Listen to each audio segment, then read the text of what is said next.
बीच Britain के media ने दावा किया कि अब ईरान के निशाने पर ब्रिटेन समेत यूरोप के दूसरे कई देश हैं। खबर के मुताबिक ईरान इन देशों पर हमला करने के लिए तेजी से बैलिस्टिक मिसाइलें बना रहा है, जबकि अब तक उसके निशाने पर सिर्फ अमेरिका और इजराइल ही थे। लेकिन ब्रिटेन के मीडिया ने यह दावा कर दिया कि जल्द ही ईरान ब्रिटेन और यूरोप के दूसरे देशों के लिए बड़ा खतरा बनने वाला है, जबकि इस वक्त उसकी अमेरिका और इजराइल से ठनी हुई है। इजराइल तो कई बार ईरान पर हमले की धमकी भी दे चुका है। इजराइल के प्रधानमंत्री बेंयामिन नेतन्याहू तो यहां तक कह चुके हैं कि अब ईरान पर वार करने में देर नहीं करनी चाहिए, क्योंकि वो कभी भी परमाणु बम बना सकता है और ऐसा करने के बाद वो अमेरिका और इजराइल के लिए ही नहीं बल्कि पूरी दुनिया के लिए बड़ी मुसीबत बन जाएगा। लेकिन ब्रिटेन के मीडिया के मुताबिक ईरान के परमाणु बम से ज्यादा खतरा उसकी बैलिस्टिक मिसाइलों से है, और वो अपनी बैलिस्टिक मिसाइलों से ही ब्रिटेन और यूरोप के दूसरे देशों पर हमले की तैयारी कर रहा है। इसके लिए ईरान अपनी इन मिसाइलों की क्षमता बढ़ाने में जुटा हुआ है ताकि वो लंबी दूरी तक मार कर सकें। क्योंकि अभी उसके पास जो बैलिस्टिक मिसाइलें मौजूद हैं उनकी रेंज सिर्फ 1500 किलोमीटर ही बताई जाती है।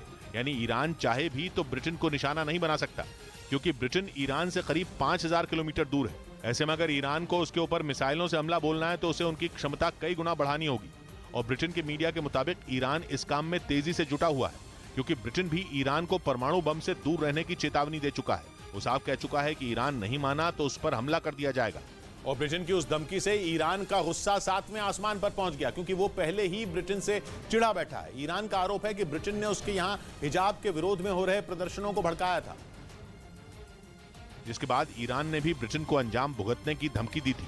दावा है इसीलिए वो अपनी बैलिस्टिक मिसाइलों के जखीरे को बढ़ा रहा, ताकि ब्रिटेन और यूरोप के दूसरे देशों पर एक साथ हमला बोला जा सके, क्योंकि ईरान भी जानता है कि देर सवेर ये देश मिलकर उसे निशाना बनाएंगे। रूस का साथ देने की वजह से ईरान उनकी नजरों में गड़ा हुआ है। उसने रूस को शाहिद 136 ड्रोन दिया, जिसने यूक्रेन में तबाही मचा दी। इसके साथ ही वो मिसाइलें भी रूस भेजने की तैयारी कर रहा है, जबकि ईरान भारी मात्रा में गोले और रॉकेट भी रूस को देने जा रहा है। खबर के मुताबिक इसी वजह से ईरान के दुश्मन बढ़ गए, जिसके बाद वो अपने ऊपर हमला होने से पहले ही वार करने की तैयारी कर रहा है।